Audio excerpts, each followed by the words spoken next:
Frank Lucas. The name itself evokes a mixture of awe and fear, conjuring images of a ruthless kingpin who ruled Harlem's drug trade with an iron fist. Born in 1930 in LaGrange, North Carolina, Lucas's early life was a far cry from the glitz and glamour he would later come to embody. Growing up in the segregated South, Lucas witnessed firsthand the brutal realities of poverty and racism.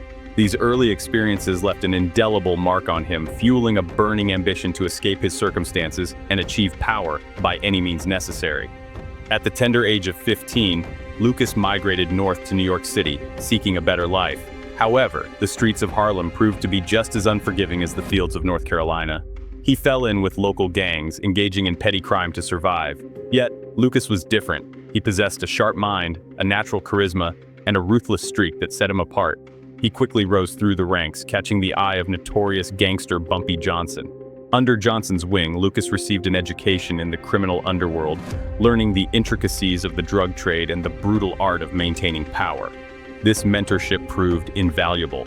When Johnson died in 1968, Lucas saw an opportunity to fill the void, seizing control of Harlem's heroin market with a cunning and ruthlessness that would become his hallmark. The late 1960s saw Harlem awash in heroin, a plague that ravaged the community. Traditional mafia families controlled the supply chain, but their grip was weakening. They were overconfident, set in their ways. Lucas sensed this vulnerability, recognizing an opportunity to disrupt the established order. He understood that to become king, he needed to control the game from supply to street. Lucas's masterstroke was his audacity. He dared to cut out the middlemen, the mafia, and source his product directly. This audacious move took him straight to the source of Southeast Asia's Golden Triangle, a region notorious for its opium production. By establishing direct lines to the source, Lucas secured a higher quality product at a fraction of the cost. This move was unheard of.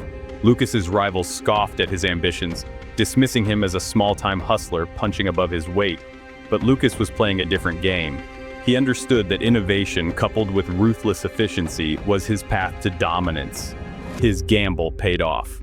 Soon Lucas's heroin, which he dubbed Blue Magic, flooded the streets of Harlem. It was more potent, cheaper, and far more available than anything the mafia could offer. Lucas's name, once whispered in the shadows, became synonymous with power.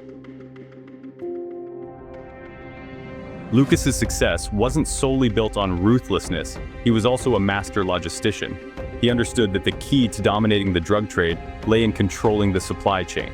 To achieve this, he forged an unlikely alliance with the US military. The Vietnam War raged on, and Lucas exploited the chaos.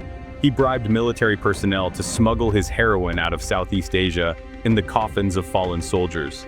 This audacious plan was as ingenious as it was macabre. Lucas's network extended from the jungles of Southeast Asia to the heart of Harlem.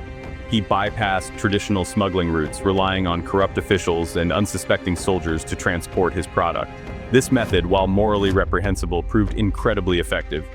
Lucas's operation was a testament to his meticulous planning and cold-blooded pragmatism. He surrounded himself with trusted associates, mostly family members, ensuring loyalty and secrecy. He understood that the fewer links in the chain, the less chance of getting caught. This tightly controlled operation allowed him to amass a fortune, making him one of the wealthiest criminals in American history. At the height of his power, Frank Lucas was an enigma, a ruthless criminal mastermind who presented himself as a legitimate businessman. He invested his illicit fortune in legitimate businesses, amassing a portfolio of real estate gas stations and even a chain of dry cleaners. He rubbed shoulders with celebrities and politicians, his wealth granting him access to circles typically closed off to a black man from the South.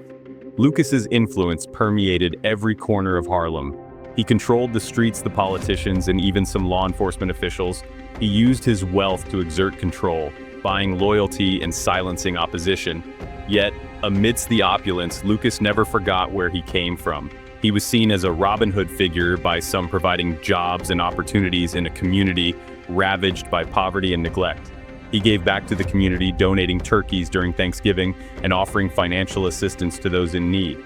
However, this philanthropy was a calculated move, a way to maintain his grip on power and deflect attention from his criminal enterprise.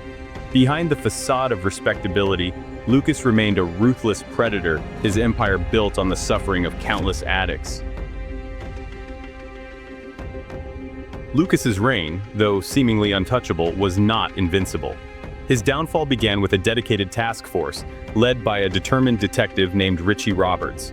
Roberts was different from the corrupt cops Lucas was used to dealing with. He was incorruptible, relentless, and driven by a desire to bring down Lucas and his empire.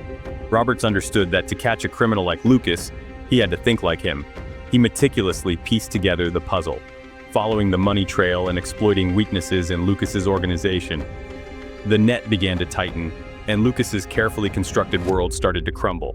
In 1975, Lucas's luck ran out. A raid on his New Jersey mansion uncovered millions of dollars in cash, along with records detailing his vast criminal network. Lucas's empire, built on cunning and ruthlessness, crumbled under the weight of his own success. He was sentenced to 70 years in prison, a stark reminder that even the most powerful empires can fall. Frank Lucas's life story, with its intoxicating blend of rags-to-riches ambition and cold-blooded ruthlessness, has captivated the public imagination for decades.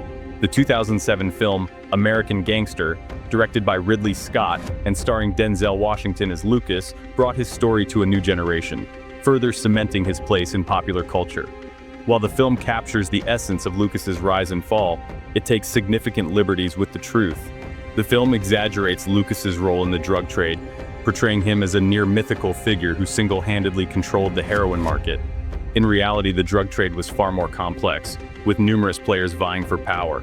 The film also downplays the brutality and violence inherent in Lucas's operation, romanticizing his criminal enterprise. While Lucas presented himself as a shrewd businessman, his empire was built on fear and intimidation.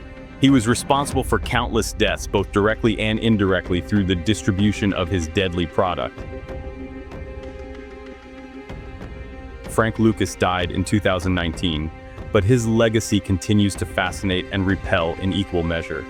He remains a complex and contradictory figure, a ruthless criminal who exploited the vulnerable, while also presenting himself as a champion of the people. He was a product of his environment, shaped by the poverty and racism he experienced in his youth.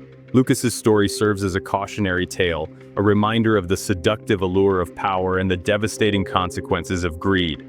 His rise and fall highlight the systemic issues that plague marginalized communities, where opportunities are limited, and the drug trade often becomes the only viable path to wealth and influence. Despite his crimes, Lucas's story continues to resonate. He represents the American dream, albeit a twisted and corrupted version. His life embodies the duality of the human experience, the capacity for both great good and great evil. And it is this complexity, this inherent contradiction, that continues to fascinate and fuel the enduring legacy of Frank Lucas.